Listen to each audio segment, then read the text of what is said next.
Iran അവയവക്കടത്തിൽ സ്വീകർത്താക്കൾക്ക് 60 ലക്ഷത്തിന്റെ പാക്കേജാണ് കേട്ടോ. നിങ്ങൾ അറിഞ്ഞായിരുന്നോ സംഭവം? ഇറാനിലേക്കുള്ള വിമാന ടിക്കറ്റ്, ആശുപത്രി ചെലവ് അടക്കം ആണ് ഈ 60 ലക്ഷം വാങ്ങിയിരുന്നത്. കിഡ്നി നൽകുന്നവർക്ക് ലഭിക്കുന്നത് വെറും 6 ലക്ഷമാണ്. അവയവക്കടത്ത് റാക്കറ്റിന്റെ കെണിയിൽപ്പെട്ടവർക്ക് കിട്ടിയിരുന്നത് നിസ്സാര തുകയും. നമുക്ക് വിവരങ്ങളുമായി ബിനിൽ ചേരുന്നു കൊച്ചിയിൽ നിന്നും. Binil, good morning. ഈ അവയവക്കടത്തിന്റെ സങ്കീർണത അത് അവസാനിക്കുന്നേയില്ല. 60 ലക്ഷം വാങ്ങിയെടുക്കുന്നവര് ഒരു സ്വീകർത്താവിൽ നിന്നും 60 ലക്ഷം വാങ്ങുമ്പോൾ ഈ ദാതാവിന് കിട്ടുന്നത് വെറും 6 ലക്ഷം രൂപയാണെന്നൊരു വലിയ വ്യത്യാസമാണ് അവിടെയുള്ളത്. എത്ര വലിയൊരു കച്ചവടമാണ് നടക്കുന്നതെന്ന് ഇതിൽ നിന്ന് മനസ്സിലാവുന്നു.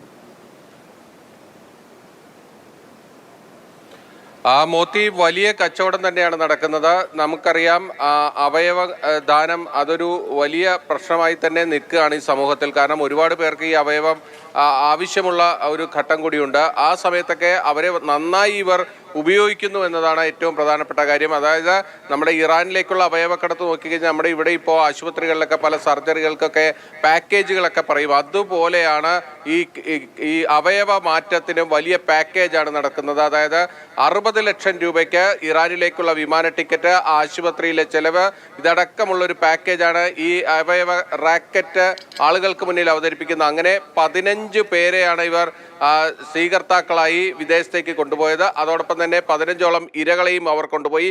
ആ ഇരകൾക്ക് കൊടുത്തത് വെറും 6 ലക്ഷം രൂപ. അതായത് ഇവർക്ക് കിട്ടുന്ന തുകയുടെ 10% മാത്രമാണ് ഇരകളിലേക്ക് എത്തുന്നത്. ബാക്കി 90% ആശുപത്രി ചെലവുകളും ഇവരുടെ കമ്മീഷനും ഒക്കെയായി പോകുന്നു എന്നതാണ്. അതായത് തീർത്തും ദാരിദ്ര്യം അനുഭവിക്കുന്ന ആൾക്കാരെ നന്നായി ചൂഷണം ചെയ്തുകൊണ്ടാണ് ഈ അവയവ റാക്കറ്റ് മുന്നോട്ട് പോകുന്നത്. ഈ അവയവം സ്വീകരിച്ച ഉത്തരേന്ത്യക്കാരെല്ലാം തന്നെ നല്ല സാമ്പത്തിക ശേഷിയുള്ളവരാണെന്ന് കൂടി അന്വേഷണത്തിൽ വെളിവായിട്ടുണ്ട്. മോത്തി, ശരി ബിനിൽ, നല്ലൊരു ദിവസമായിരിക്കട്ടെ എന്ന് ആശംസിക്കുന്നു.